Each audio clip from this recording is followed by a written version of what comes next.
Cerpen Kelakuan Aneh Ibu oleh Y. Edward Horace S. Saya tidak ingat betul sejak kapan ibu melakukan perbuatan aneh itu. Saya hanya ingat sejak saya sadar orang di depan saya akhir-akhir ini adalah ibu. Wanita yang bersusah payah melahirkan saya. Berteriak begitu kencang sampai-sampai kaca jendela ruangan operasi bergetar. Dan beberapa wanita berpakaian biru dan bersarung tangan putih begitu lelah menenangkannya.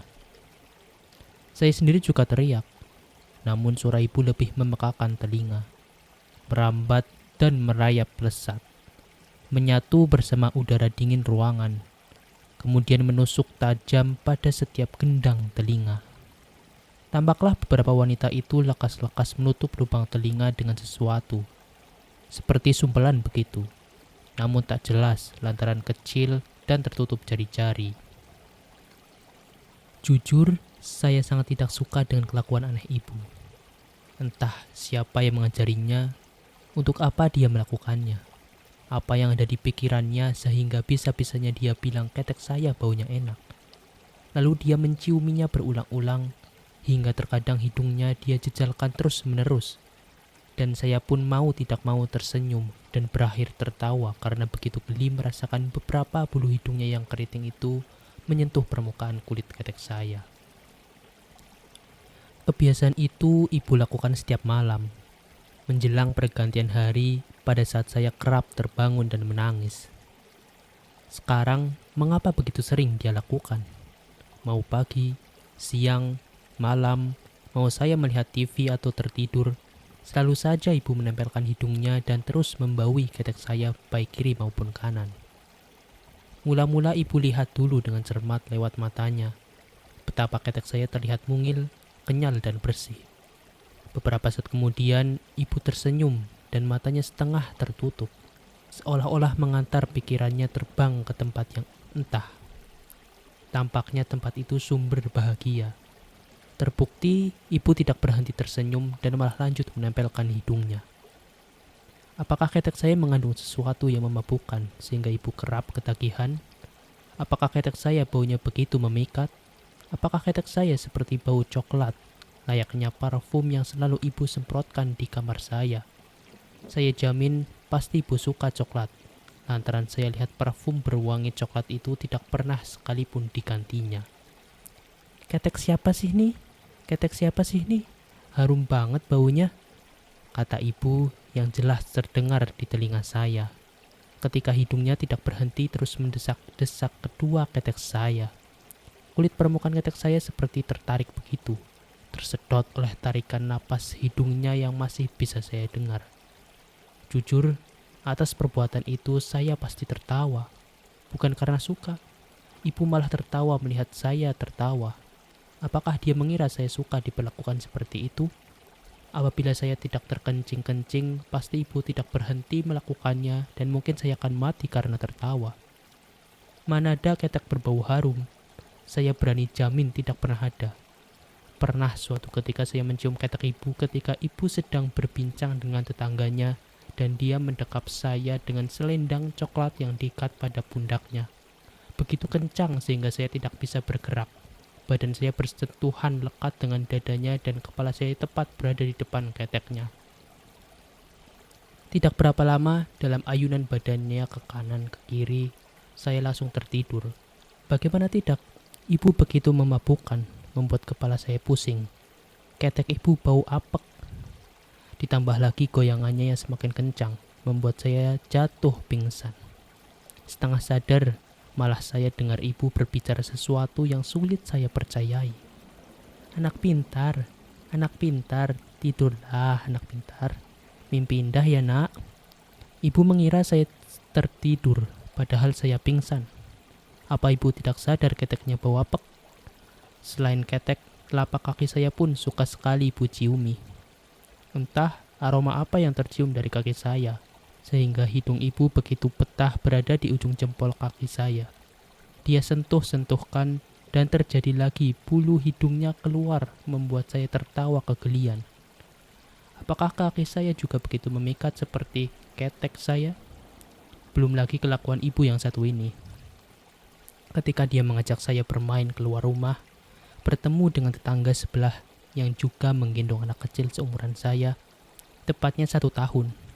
Ibu akan selalu mencubit pipi saya yang gemuk itu dan berkata sesuatu yang sampai sekarang saya heran. Bisa-bisanya terjadi pada umurnya yang masih muda itu. Anak siapa ini? Anak siapa ini? Duh, gantengnya. Dengan bangga dia berbicara sambil tertawa-tawa. Apa ibu sudah pikun? Di usianya yang belum banyak keriput itu, apa ibu gampang lupa? Bahkan mengapa ibu bangga kalau dia lupa? Bagaimana bisa dia tidak tahu bahwa saya anaknya? Saya lahir dari bagian tubuhnya, yang saya lihat terus saja dicari-cari bapak setiap malam. Ketika saya hendak memejamkan mata di sebuah kotak kecil di sudut kamar, saya amati benar peristiwa itu. Bapak mungkin mengira saya sudah tidur. Lalu dengan tanpa malu dia membuka celana ibu dan mencarinya. Mengapa pula bapak selalu suka bagian itu? Ingin sekali saya menyampaikan ketidaksukaan saya atas perilaku ibu. Ingin sekali ibu mengerti dan tidak lagi mengendusi ketek dan kaki saya. Ingin sekali ibu menyebut dan mengakui saya adalah anaknya di depan para tetangga. Namun apalah daya, ingin hanyalah tinggallah ingin. Tak pernah ingin saya bersambut dengan pengertian ibu. Saya sudah berusaha, namun sia-sialah yang saya dapat. Setiap saya berkata hendak mengeluarkan semua keberatan, lidah saya hanya bisa berucap, "Ma, Pak, Ma, Pak," dalam suara yang belum begitu jelas dan selalu ditanggapi ibu dengan nada gembira. "Bagus, Nak, kamu sudah bisa ngomong sekarang." Saya pelototi mata ibu yang pastinya berbinar itu. Namun tak tampak lantaran ujung kepala jaket menutupi wajah saya sampai ke hidung. "Bagus apanya? Wahai ibu yang menjengkelkan," teriak saya dalam batin. Saya itu cuma mau beritahu ibu agar tidak mengulang hal aneh itu. Saya tidak mau ibu gampang pikun sejak muda. Ibu malah tertawa. Berganti hari, masih saja ibu melakukan semuanya. Melakukannya lagi dan terus berulang. Seperti setiap hari tiada beda. Apa memang begitu yang dilakukan manusia pada hari-harinya? Rutinitas yang terus menjengkelkan saya. Ini belum termasuk bagaimana ibu rajin bercerita tentang bagaimana saya sejak lahir. Bahkan sampai saya besar masih saja diceritakannya. Terus saja ibu lakukan hal-hal itu dan malah menjadi ketika saya dibawanya pergi arisan. Tampaknya ibu amat bangga mengenalkan saya ke teman-temannya. Ya, mengenalkan dengan terus menjengkelkan. Ah, ibu. Bisakah ibu berhenti atas semua yang ibu lakukan ini?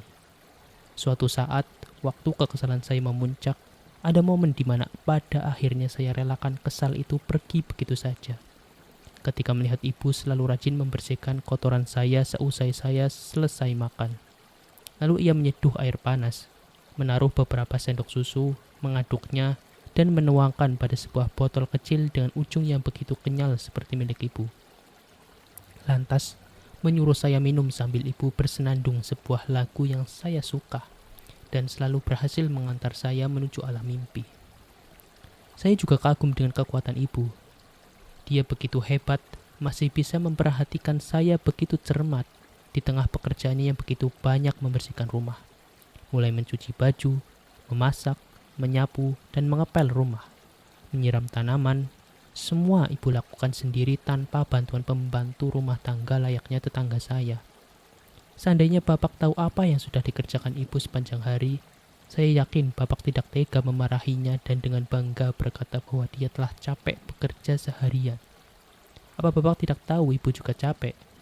Saya yakin bapak juga belum tentu kuat mengerjakan semua pekerjaan ibu di rumah yang sangat sederhana dan begitu gerah ini. Bapak kan terbiasa bekerja di ruangan ber-AC. Karena itu semua, saya mulai anggap wajar kelakuan aneh ibu. Di samping perilaku aneh ibu yang begitu menjengkelkan, jerih lelahnya membesarkan saya, begitu besar cinta dan kesabarannya mengajari saya berjalan. Ujung-ujungnya mampu meredam ketidaksukaan saya.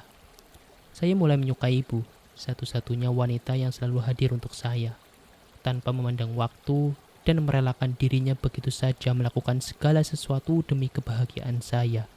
Saya heran betapa ajaibnya bisa muncul sosok yang begitu sempurna kasihnya sampai-sampai mungkin seumur hidup saya tidak akan mampu membalas.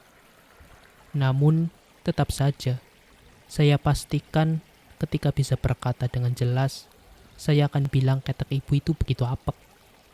Saya tidak mau nanti bila muncul bayi yang menjadi adik saya, dia mengalami peristiwa yang sama dengan saya, pingsan di ketek ibu. Setidaknya ibu pakai deodoran lah. Jakarta, 25 Maret 2021. Dengan sedikit gubahan.